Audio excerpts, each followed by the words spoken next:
Good morning, everybody. Welcome to another edition of Rise and Grind in the Morning. I'm 72 the Architect, and today we're going to talk about Fools Rush In. What does that exactly mean? Well, Fools Rush In is all about discussing the concept of fear and how fear is a driving reaction and force in your daily life throughout various situations. So stay tuned in just a minute, and we're going to talk all about it.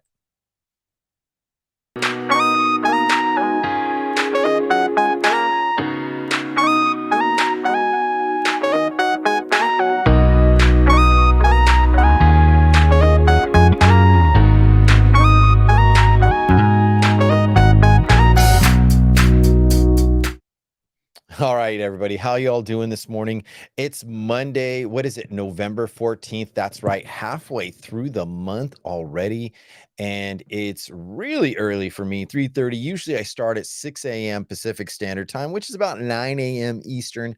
But I wanted to get an early day or early start out of today. And I do have a lot of things to accomplish, but I wanted to make sure that consistency of this video is really going to reach all my listeners and subscribers. And if you have not subscribed to Rise and Grind and 72 the Architect, make sure that you give a chance, ring that subscribe button, and you can hear me live here on YouTube, a Clubhouse, Facebook, Twitch, Twitter Spaces, and a few other things. So we're going to talk exactly about fear. And why do I want to talk about fear today? So I had to kind of take a little bit of a dip in certain things in my life, and I was just finding that there was just too many things that are just like so much noise. And like I'm hearing recession, I'm hearing the markets are failing, watch and how to conserve. It's like over and over and over, and I'm like, wait a minute, this is the way how to distract people. And I find that very interesting because all this is coming from the top. It's not coming from the bottom. Now, where people start talking about things in the bottom is like the after effect, the residual. So someone in leadership is saying that, hey, our resources, someone dictates prices or dictates that people's emotions and values are doing exactly what, or when the economy is doing well, the news reports, hey, the economy is doing well. They'll say that the recession is over. They'll say that unemployment is at an all-time low, like 5%. They'll use measurements, statistics, all these great things. And that's what we're here to really discuss. But before we do, I want to discuss just a little bit and do a little bit of reading out of the Daily Stoic.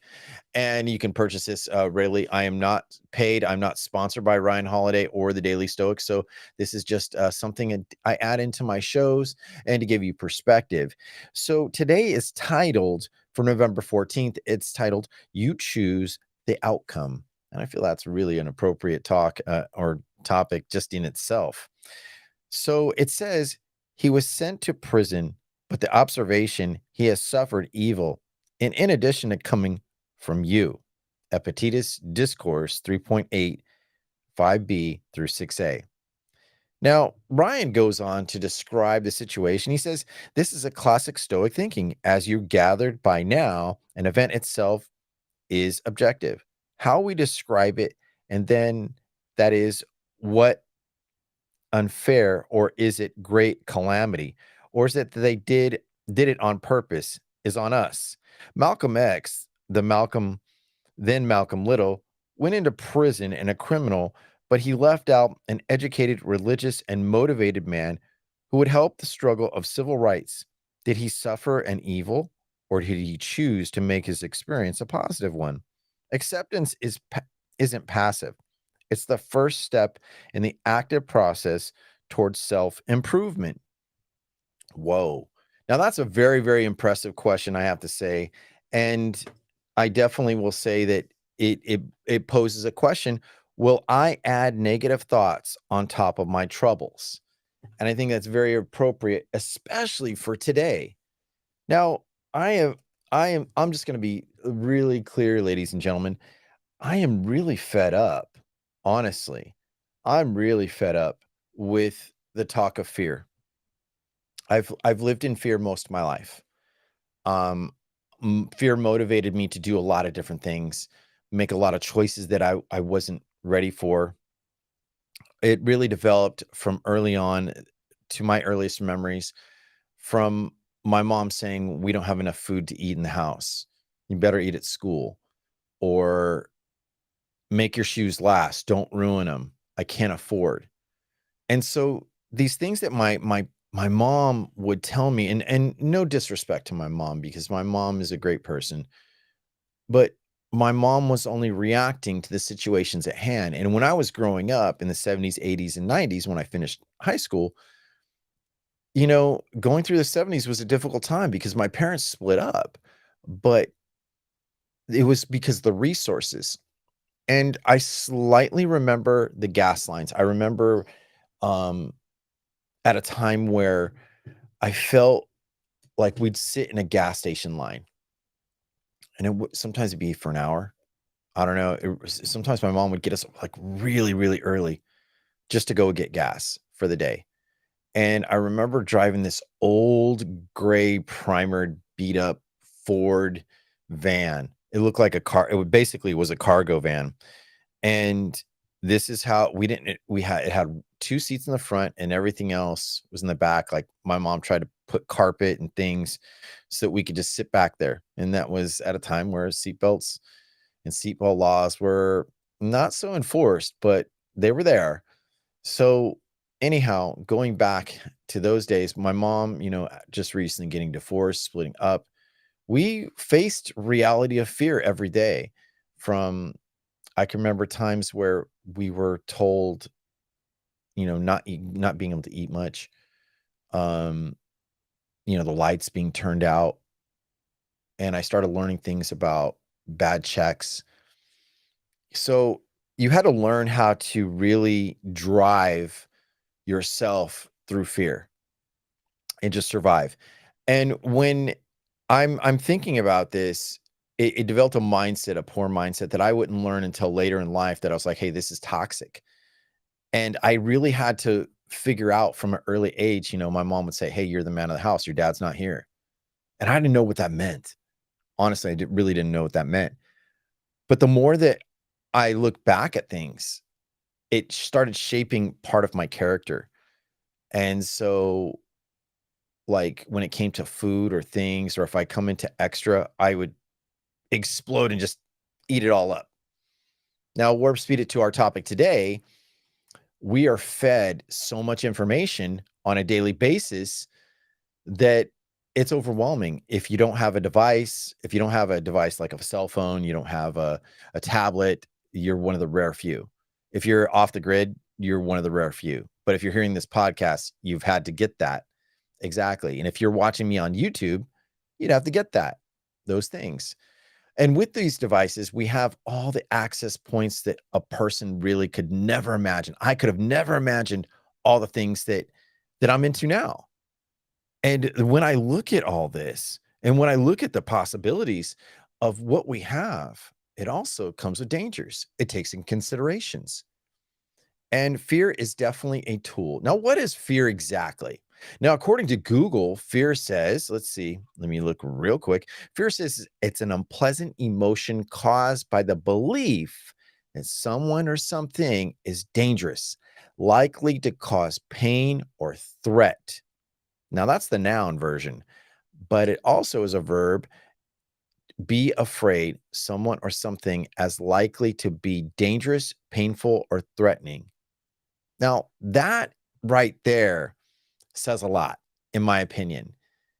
These things talking exactly about fear, mean that you like I was kind of saying, the belief system that the recession, for as an example, let's talk about that.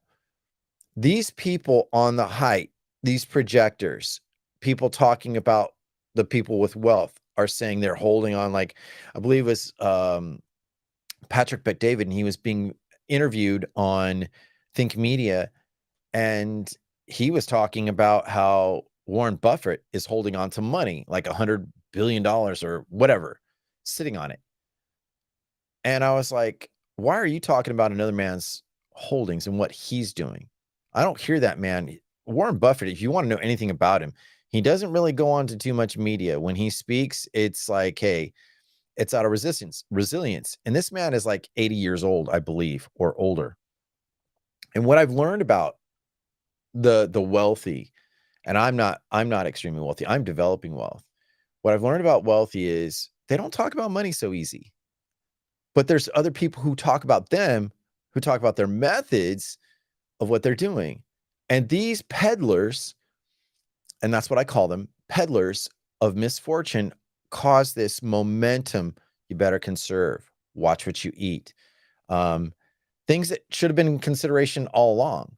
I don't know how we got along away from certain things about conservancy.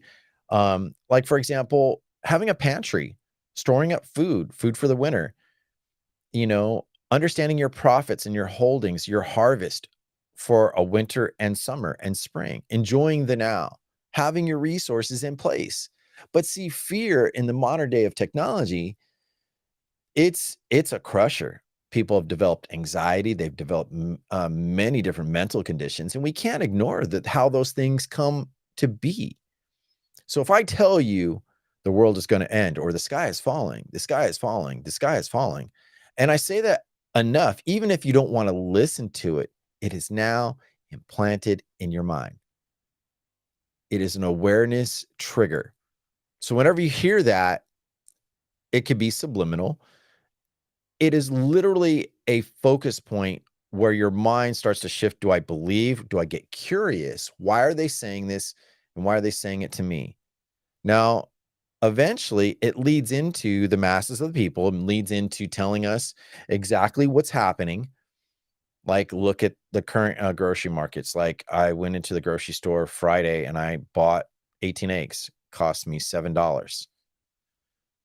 And that blew me away. So, was that evidence towards is there a recession? Could be. Gas prices, something that every person in the world who drives a vehicle is well aware. Now, some places are way more expensive than others. I live in the state of California, and gas is a very big part of the vitality of how I do business, how I conduct my daily life. I have to drive. Even my nearest grocery store is a mile away. When I conduct business, sometimes I have to drive a total of 150 miles away sometimes. I drive into the most rural places of California in heartland agriculture in the middle of nowhere, sometimes to meet with clients, sometimes to meet with an authority, an expert, what have you. But the point is that in order for me to conduct my work, even though I have technology, one of the oldest things in the world that is used for business is that eye to eye, person to person contact. And with that contact, I can listen to my client, I can listen to the authority, the expert, whatever it is, I can be there in engagement. Now, these devices, don't get me wrong, can come in very handy. You can FaceTime, like I have an iPhone, and you can text, you can write an email, you can do lots of amazing things. And the good can also be turned into bad. So when it comes to the peddlers, as I call them, the peddlers of ill will, they are preaching the fear of what an outcome they want. So if I can get you scared enough, if I can get you afraid enough, you'll start reacting that way. And that's where being foolish is. Not thinking, getting your emotions, your blood pressure up, all those things, getting all those things into an accelerated rate. And eventually, I get you scared enough. If the leaders that we have today, if they get you scared enough and they put it through the media, they put it through the news, they put it through your movies, if they get you scared enough, guess what? You start reacting without thinking. Your discernment is at a probably an all-time low. Your ability to be able to reserve yourself is not so easy. And so getting back to the center of you and who you are is going to be much, much more difficult than you can possibly imagine. It's an uphill battle instead of, you know what? I am good with the decisions I make. I will take time. I will be patient with information. I will consider, but I will not just react, incoherently. These are my mantras that I have to tell myself. Trust me, I have a lot of fears just like anybody else. I am not above all that. But I had to realize what was causing this anxiety, these things to come out of me that don't work. And that was the amount of information that was coming into my ear. And what it was doing was, because the way I grew up hard. I grew up around people that bullshit all the time. I grew up around hustlers. Even in the small town of Manteca, California, when I grew up, hey, guess what? I grew up around farmers and people moving from the San Francisco Bay Area into my town. I grew up with a mixture of people having a fight for my mindset and fight for my body and protection, even in school. I didn't have my mom. I was pretty much a latchkey kid, and my mom worked 2 jobs and went to school at times and did whatever she could, but it grew like a hardness, a shell around me.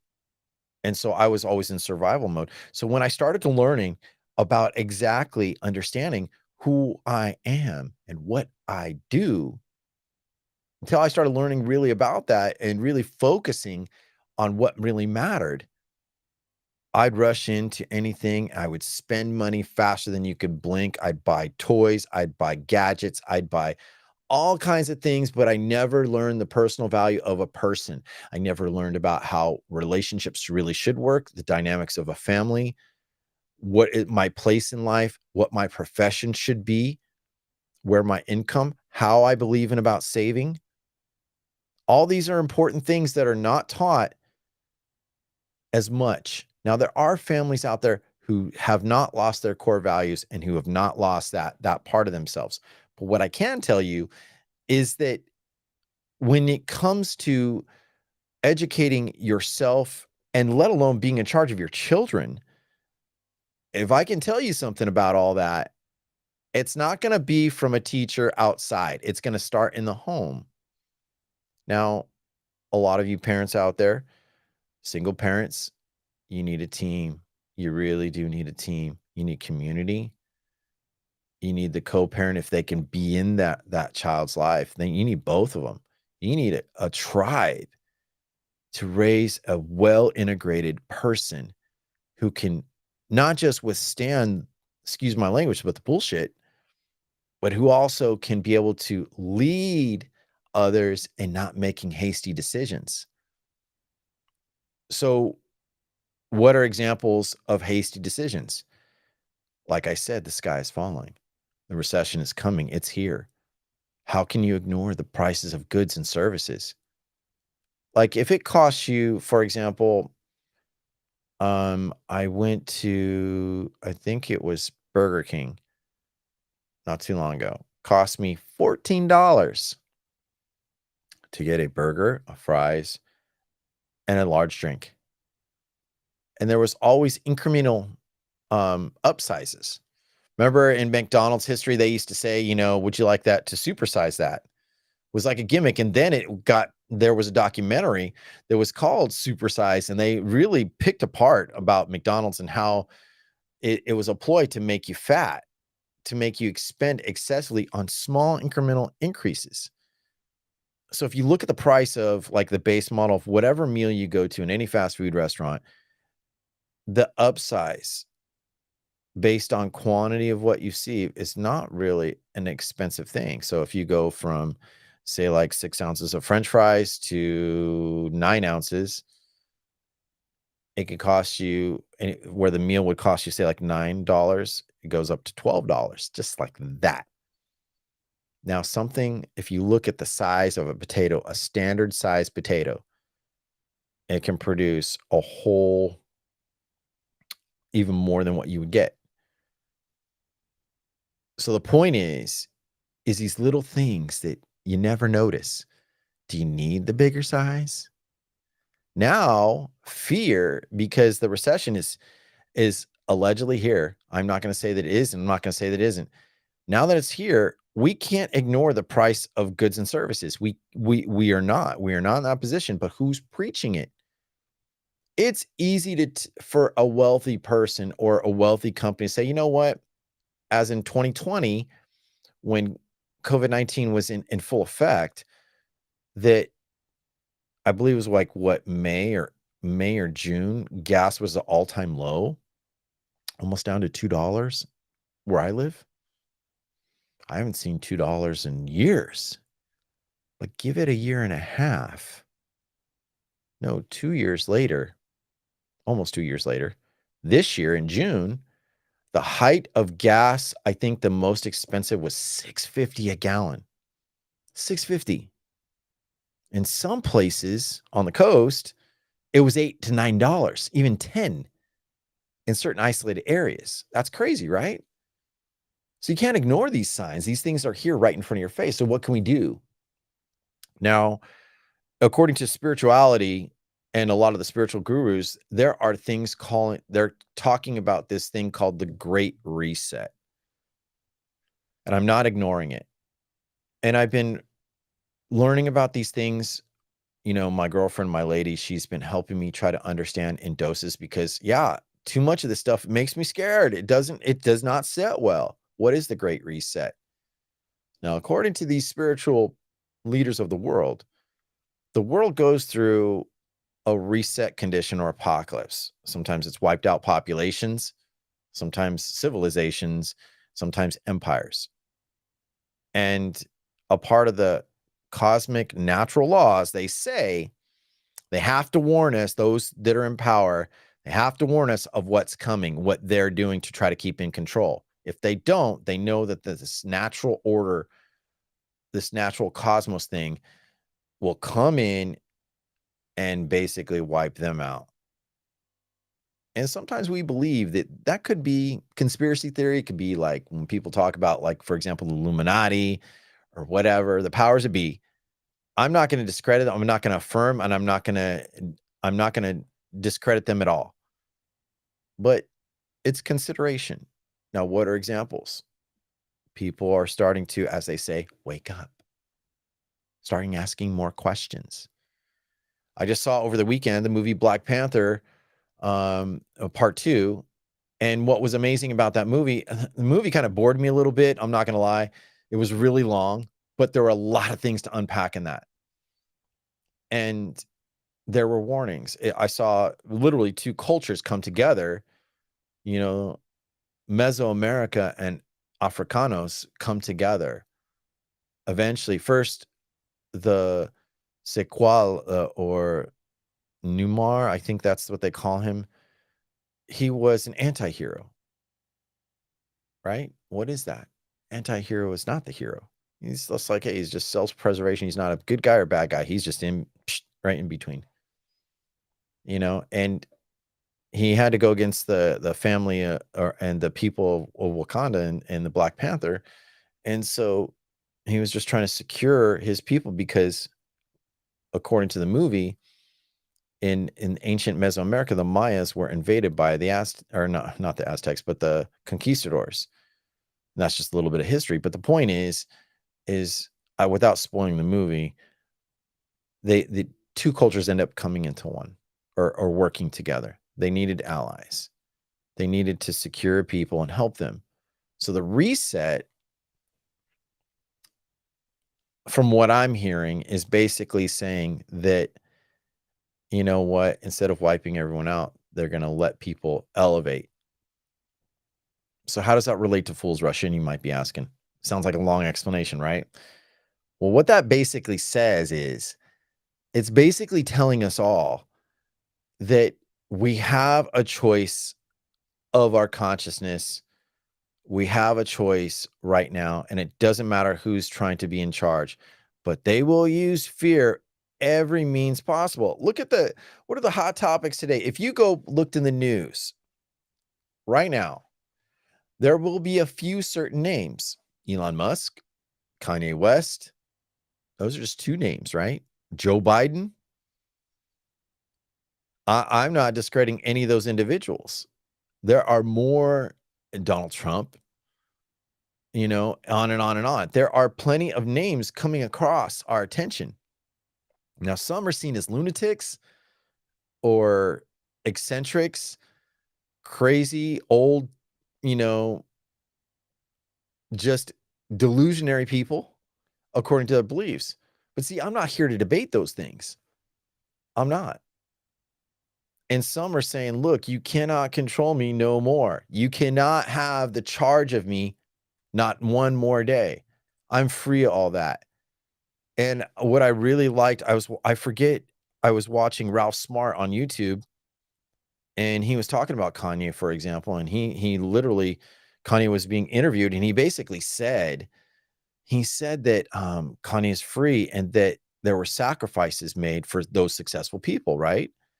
And those were contracts, and that Hollywood and all the ruling class, they agreed to those contracts, a devious, devilish contract. And a part of that, if they want to remain on top, then guess what? There will be things taken away from them. And sometimes it was family. But Kanye basically said in Ralph's video, when he was showing it, he was basically saying that no one has control of him. Now, Kanye right now is seen, like, in most people's eyes, this guy's crazy. Now, he made some remarks. People are considering anti-Semitic. Am I saying it's anti-Semitic? I can't say. That's not my place. But it does raise question. I have plenty of colleagues and friends that are Jewish, and not once ever do I ever feel that they're trying to rule me. But at the same time, that doesn't mean the organization that are in charge of their theology and peddling their ways is gonna not trying to do that. So I'm not here to debate that. What I'm here to talk about is how that the forces that be now are being exposed, and how fear itself is being peddled onto you and has been peddled onto you, and get you constantly chasing the cheese, so to speak, having you chase after the food and the morsels. Then you know what? As long as you have that, and you have to keep doing that, you're distracted from being who you are, enjoying the best of what your provisions already are, and never feeling like you have enough. Now, I'm not going to disparage about this, but recently I had to get off Clubhouse like Friday. I was just like, whoa, wait a minute. I need to take a break here. This is just too much. I was starting to listen to people that were talking about things that it triggered me. And I was like, wait, I need a break. And the only reason why I came back on Clubhouse today is because Mondays and Wednesdays, I agreed to make my material on a consistent basis here. Now, as soon as it's over with, I'm going to take the app off my phone again until Wednesday, until I come back and produce. And then I will be back on just Mondays and Wednesdays. I do not want to be, I just at this time, I'm just not wanting to be there. I want to focus on the human being of who Jason is. 72 the architect. I want to focus on my family. I want to focus on, what's going to make my business grow, what's going to make me stronger, so that when tough times come my way, I can handle it. I don't want to be screaming, oh, the sky is falling, the sky is falling. No, I'm not Chicken Little. Sorry. I'm more like the big bad wolf sometimes. I've got a pack to lead. And when you're really concerned more about yourself and your holdings, you're not so easy to lend away your attention. That's really the quality of what happens. When foolish people rush into situations, it's because they did not and they were not prepared for hard times. I have been prepared my whole life in fear, and now I'm walking in confidence. I'm working in peace, working in calm, being collective, making a difference, knowing what I'm going to do is going to be not only the best for me, but the people around me. Now, I hear this peddling of, be mindful of the people that you surround yourself. Yes, absolutely. 100%. I agree about that. But what I will encourage even more is you to think of what you do with those people. See, you can be around successful people and you can be one of their minions, one of their followers. You support their causes, but are they supporting yours? That's self-reflection, exchanges, contributions, all that good stuff. So when you think about today, Monday, November 14th, What I want you really to encourage you to start thinking about and doing is the best things for you. Taking patience, letting go of fear, letting go of your hurt. Like after I get off this podcast, I'm going to go to the gym. I agreed to be a part of a fitness challenge.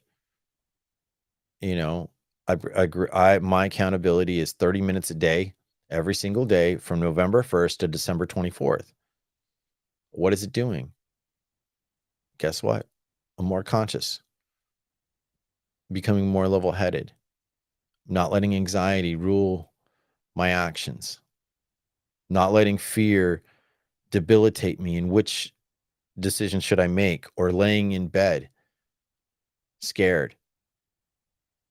No, I'm not doing that no more. Learning how to conserve my money so that when I can have better things in my life, I know how to handle them and not just be always in somebody's pocket. And that's how debt works.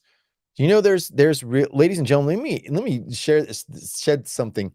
So the guy that wrote Rich Dad Poor Dad, he will tell you, and so many others will tell you, that debt is wealth. Mind blowing. I understand why they're trying to explain it that way, because they say, hey, on debt, you don't pay taxes, right? But money you earn, you do. Every time you have more, you're going to pay more taxes. Even in politics today, what are the Democrats preaching to all people? The wealthy need to pay their fair share. They get too many tax breaks. But guess what? So do you. They're just smarter at it. They read, they pay people very well qualified exactly to get them to pay less taxes.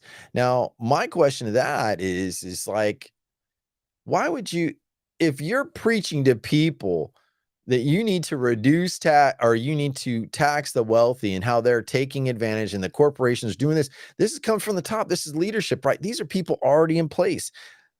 If it's already there, I ask every single politician, I would ask you, why don't you donate 100% of your income to your constituents?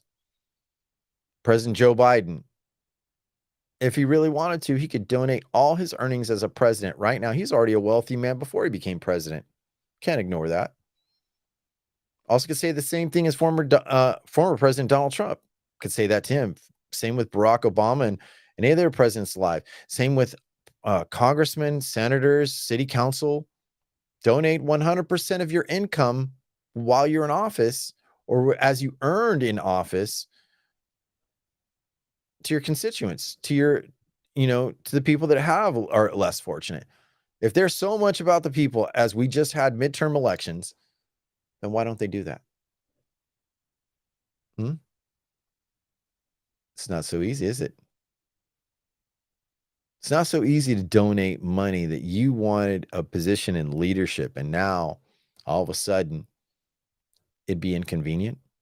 So then when you hear the Republicans who want tax reform, the only reason why I'm talking about politics is because this is these two forces in the American politics, the only two majority level of parties are battling. One says, hey, less taxes, more responsibility on people, and less government. And one says, hey, we need government regulation on you shysters, people that are taking advantage of people, right? Of course they are. They allow foreign investors to come in, buy properties that violate the Constitution. Honestly, it does. It's right there. You can find it. It's right in front of your face. Like, you're not supposed to own property and live property in the United States and then take your primary residence in another country. You're not supposed to do that. At least to my recollection. Same with radio stations, as well as television companies. But yet, corporations, incorporated, they do that. Look at all the major companies now today. They all do that. And their shareholders, their board of directors, they make a lot of money on your attention. So what can we do, Jason, so to really bring this up? I'm going to do a part 2 on Wednesdays. Believe it's 6 a.m. And I want you to go forward and start to think about what are ways that you can reel back your attention.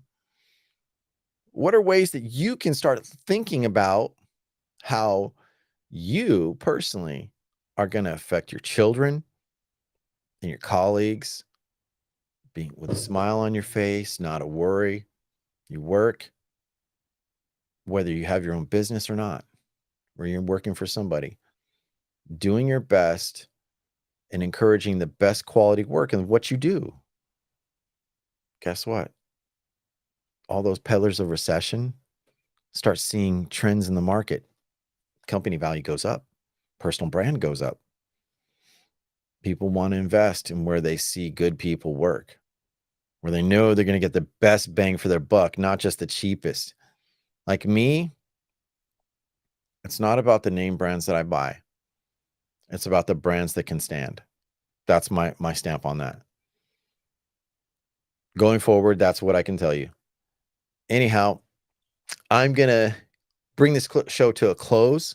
So if you'd like to check me out on YouTube or Clubhouse, you can do that.